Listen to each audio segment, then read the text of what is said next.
લક્ષ્મીનારાયણ, જય ઉમિયામાં, જય સનાતન. આપણી આ સમાજની નવીન જમીન ખરીદેલ છે, તેમાં હમણાં સફાઈનું કામ ચાલુ છે અને બહેનો બધી ઉત્સાહથી કામ કરે છે.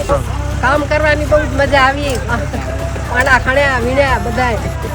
આવી જ રીતે બધા જ કામમાં સાથ સહયોગ આપીશું.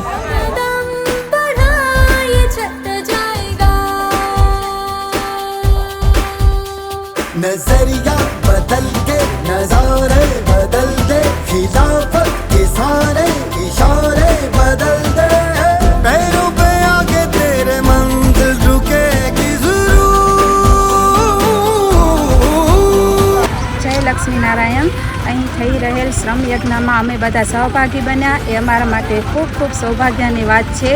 અહીં તમે જોઈ શકો છો, નાની બહેનોથી લઈને મોટી માતાઓ સુધી પોતાના નિસ્વાર્થ ભાવે સેવા આપી રહી છે. ભગવાન લક્ષ્મીનારાયણની કૃપાથી અહીં અમૃત મહોત્સવ થવા જઈ રહ્યો છે, એના અમે પહેલેથી લઈને છેલ્લે સુધીના સાક્ષી છીએ. એ અમારા માટે ખૂબ ખૂબ સૌભાગ્યની વાત છે.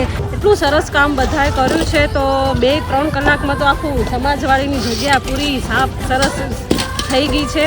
પાણા લગભગ સુધી તો બધા વીણાઈ જ ગયા છે. બધામાં જોશ એટલો બધો છે કે બસ હવે 2 મહિના બાકી છે, પણ બધામાં બહુ જ જોશ દેખાય છે.